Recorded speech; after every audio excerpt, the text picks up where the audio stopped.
joined today by Nikita Arjun. She's a professional golfer on the Women's All Pro Tour and Epson Tours, also from India. How are you doing today, Nikita? I'm good. How are you? Good. Yeah, so can you tell me yeah, how did your past year 2023 go? I know you play on the Epson Tour and WAPT tours this Yeah, year. yeah. Yeah, how did 2023 go and what are you looking forward to in, 2024? 2023 was good. It was good to me. Well, I started out the year like first half of the year was on the WAPT. And then I got into an Epson Tour tournament in Michigan in June, I think. And I made the cut on the mark on the number and which actually did me good because it was like a couple weeks before the secondary shuffle. And after that, I just played the second half of the season on Epson starting July to September.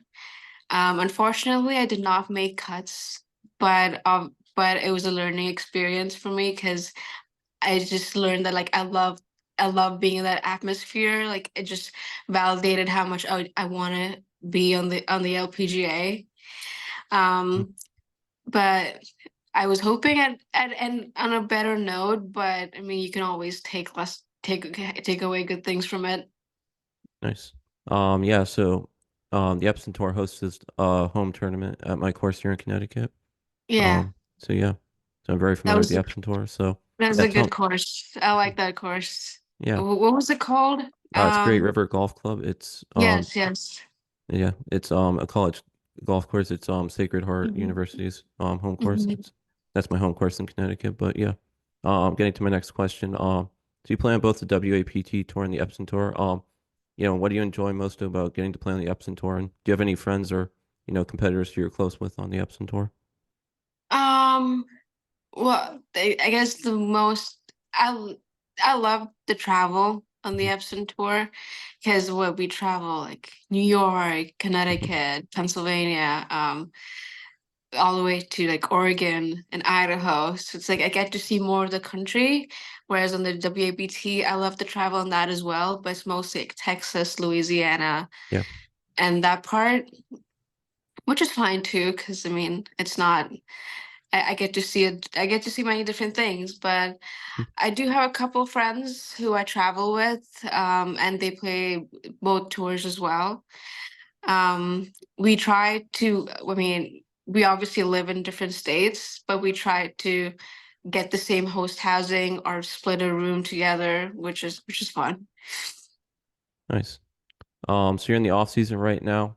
Tell me about, why do you spend your off seasons in Phoenix and what do you do in the off season, to get ready for when you Um, start in the spring? yeah. Well, I live in Phoenix all year, Okay. so I if I have a week off between tournaments, I fly back. And I mean, Arizona is where you want to be Yeah. for in the winters. Hmm. It does get a bit cold, but I mean you can still practice all year round. I don't mind the summers at all because I grew up in India, so it's like 120 degrees is not that bad. Um, but it's what I've been doing in the off season is just like honing on skills that I lacked last year. I'm just working on that with my coach and um I actually took a month off in November because I Okay. just played so much golf all year that I was like I do not want to see my golf clubs. I got new irons in and I was like, yeah, those can wait. Okay. I need my time, but I'm back and I'm just excited to get the season started in a couple of months. Nice. So tell me, so you grew up in India and also tell me about you played tennis from, age 6 to 12. So tell me about Yeah. growing up in India and playing tennis growing up. Um, Growing up in India was fun. Hmm. I have a brother, and we basically did the same thing together. He played tennis as well, so I always had someone there with me to practice with. And playing tennis on my I played tennis so long ago. Hmm. What I remember is, I mean, all the 5 a.m. wake up calls, practice before school, practice after school, because I wanted to be a tennis player, a professional tennis player, Okay. and it's like that was my goal. Because I loved it. I still love it. I still miss it sometimes, but then I started golf.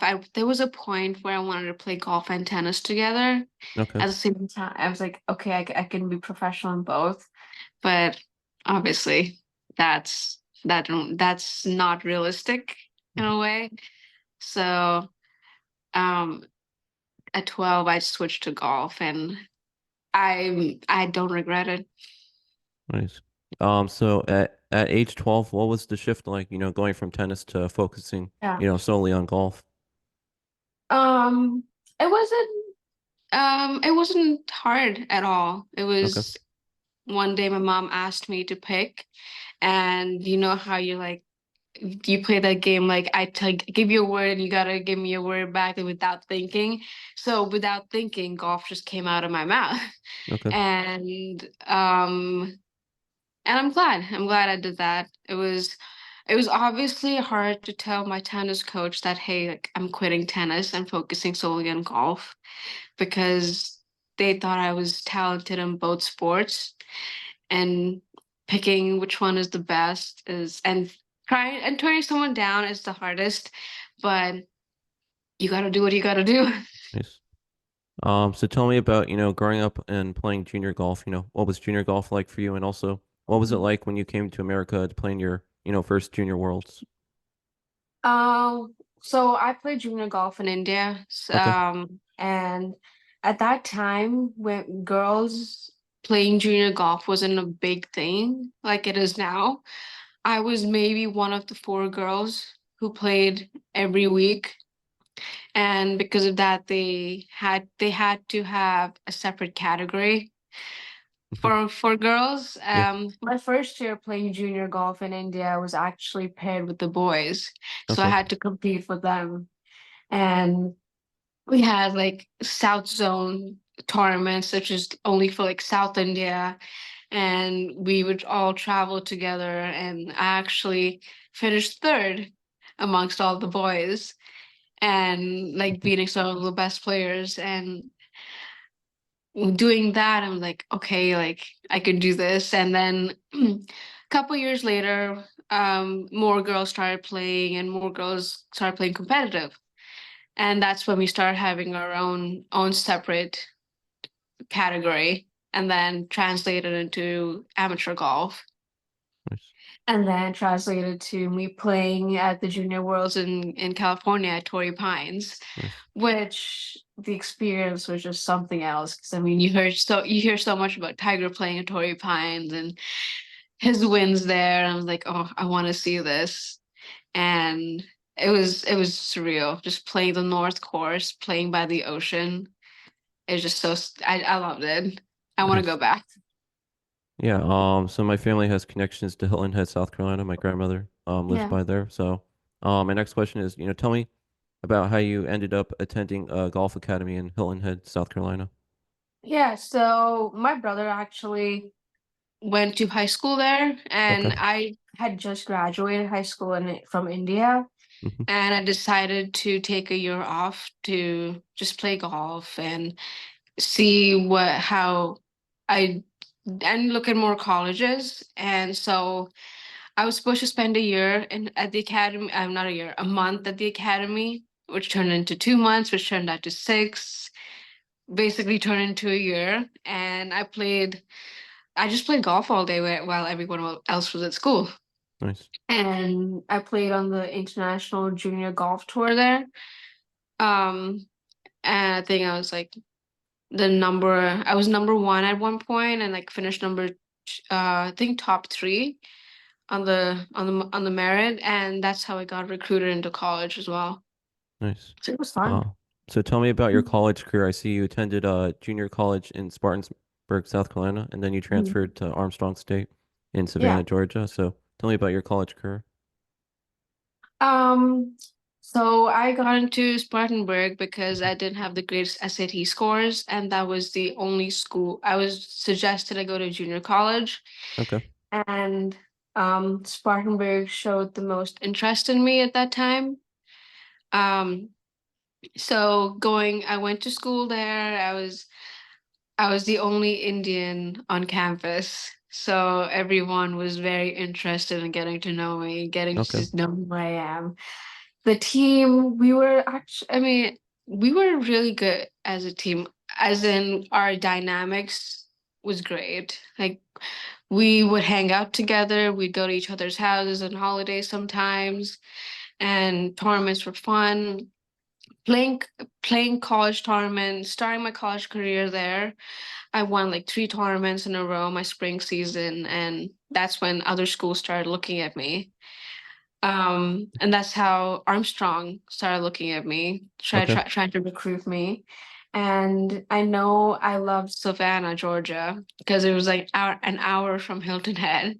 Yeah. And I'd visited a couple of times. So I was like, okay, like the school's in Savannah and like I want to go. So I got the best deal I could with Armstrong and I transferred my sophomore year. Nice. And it was great. Nice. So you then after college you turned professional in Mhm. 2018 after graduating. So yeah, what was it like turning professional? Were you ready or are you a little nervous to turn professional after graduating? I was ready. Okay. I was ready my senior year. I was like, I'm done Hmm. playing college golf. I'm done playing Okay. amateur golf. Um, Obviously, so I was a bit nervous because I was like, okay, like, I'm gonna have to do everything on my own now. And this is actually my career. Like I have to make money, but I was also just excited. I've been working on it, working towards it my entire life since I was 12. Well, 6 because I wanted to be a professional athlete no matter what. Um, I was a bit emotional when I got through stage 1 and went to stage 2 of Hmm. LPGQ school. Luckily, I had my mom with me to share that moment with. Yeah. And Mhm. ever since. It's been fun ever since. Yeah, so you touched on my next question, but you advanced to stage two in 2018 LPGA Q Mhm. school. And then you earned your Epson Tour status for the 2019 Yeah. season. Yeah, so what did it mean to you to advance to stage two of Q school and earn Epson Tour status in 2019? It obviously meant a lot because that Hmm. it meant that I would be playing on the Epson in 2019. Yeah. Obviously, I did not play too well at stage 2 that year, so I did get status, but I didn't get to play maybe 3 or 4 tournaments Okay. into the season. Um, But again, like when I got I still remember my first tournament in Epson. It was in Arkansas. I I played the worst round I had in many years. And then I Okay. get this call like, hey, like we're gonna have to withdraw you because of your score. And that was a pill to swallow at that time, but then I learned so much of what to do, what not to do. And then I got to play at least 7 tournaments that season, and each tournament was a learning experience. I I knew what I had to work on and what to expect. And yeah, so it was fun, but nerve-wracking but fun. Nice. So yeah, you've been on the Epson Tour since 2019. How has Mhm. it been playing on the Epson Tour since 2019? Then you also play on the WAPT tour, so talk Yeah, about, what has it yeah. been like also playing on that tour since, 2020, and I see you Mhm. split your, schedule between those two tours. So, talk about, what it's like splitting your, schedule between two different tours. It's been that's like mind blowing. Mhm. Because trying to fit like tournaments between tournaments, like hey, like if I get into this, Yeah. if I haven't had the best status on Epson, but I've had status, so it's like I could get in the middle of the season, and it's like oh, like I'm first alternate, and I'm Okay. supposed to be in Texas for a tournament. Like, what am I gonna do? So that's been the hardest part. Okay. But last year when I made the cut at in Michigan and I knew that I would be playing the second half of the Epson tour, um, it was easier to divide my time. It was easier to make a schedule. Um, and I hope to get back to that soon. Nice. So, but playing on the WAPT has been fun as well because they just run tournaments so well. Everyone is just so friendly, and you can tell that they want to grow women's golf. Yeah, absolutely. And it's good. So as a professional golfer, how difficult is it, traveling around the country and each week, you're out there playing for your career. So, Yeah. talk about how difficult it is, traveling each week, to a new tournament in a new, city. Um, it's it's not difficult if you like to travel, Okay. but it's difficult financially if you don't have sponsors backing you up. Like right now, it's just me and Okay. my dad helping me, but um, just playing professional golf is um, it's like I said, it's nerve-wracking competing, but actually trying to make money every week to go on to the next week is is is a joy in its own part in its own way, as well as being tough. Like, okay, I did not make the cut this week. What am I gonna do next week? Nice. So, hmm so where can we see you playing in 2024? Will you be splitting your time between the Epson Tour and WAPT Tour, or just, getting into um, tournaments when you can?